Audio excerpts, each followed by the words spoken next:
tous et bienvenue dans le 10e épisode de la saison 3 de Gaminerie, le podcast qui vous conseille des films à voir avec vos enfants.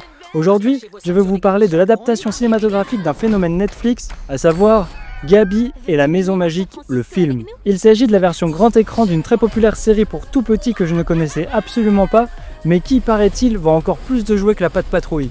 Le film est un énorme succès, mais il faut être clair, l'objectif premier de ce projet n'est pas la narration, mais l'extension de la marque, pour vendre toujours plus. Et une fois n'est pas coutume, c'est DreamWorks qui s'y colle, qui nous avait déjà fait le coup avec la saga Les Trolls. Techniquement, on reprend ici le style hybride de la série, avec l'actrice Layla Lecard-Craner qui incarne Gabi dans le monde réel, et des séquences animées en images de synthèse dans la Maison Magique.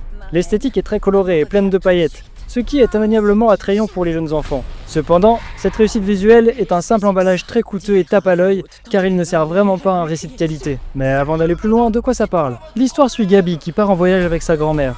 Elle emmène sa précieuse maison magique et ses amis les Gabichas.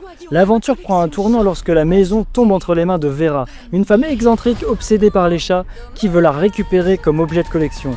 Gabi doit alors se lancer dans une aventure dans le monde réel pour sauver sa maison de poupées et ses amis. Franchement, si vous cherchez plus qu'une simple garderie visuelle, ne dépensez pas votre argent avec ce film. Le plus gros défaut, une absence totale de scénario digne de ce nom. L'intrigue est quasiment inexistante et on a affaire à une succession de péripéties mises les unes à la suite des autres sans vraiment de cohérence. Franchement, moi au bout d'un moment, je cherchais même plus à comprendre. Après, pour être tout à fait honnête, mon fils de 4 ans et ma fille de 6 ans ont plutôt passé un bon moment. Mais je pense vraiment pas que ce soit le genre de film qui les élève. Parce que le plus dérangeant, c'est l'aspect purement mercantile du projet. Le spectacle est entièrement conçu pour inciter nos enfants à nous faire acheter les produits dérivés.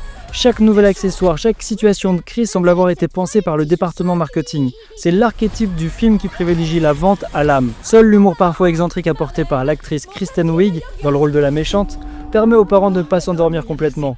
Mais c'est une trop faible consolation. Gabi et la Maison Magique, le film fera le bonheur de vos plus jeunes enfants, qui retrouveront leurs amis favoris s'ils regardent la série Netflix. Mais pour nous parents, ce sera un visionnage sans surprise, presque un supplice, qui ressemble plus à une campagne publicitaire allongée qu'à un film d'aventure. Si vous cherchez de la qualité d'écriture pour vos tout-petits, il existe des alternatives bien meilleures. Vous n'avez qu'à écouter mes anciens podcasts. Allez, c'est terminé. Abonnez-vous pour ne louper aucun épisode sur toutes les plateformes de podcast et sur ma chaîne YouTube. Laissez-moi des pouces, des j'aime, des likes et des commentaires. Je réponds à tous les commentaires, de toute façon j'en ai pas beaucoup, alors c'est facile. Allez, à bientôt.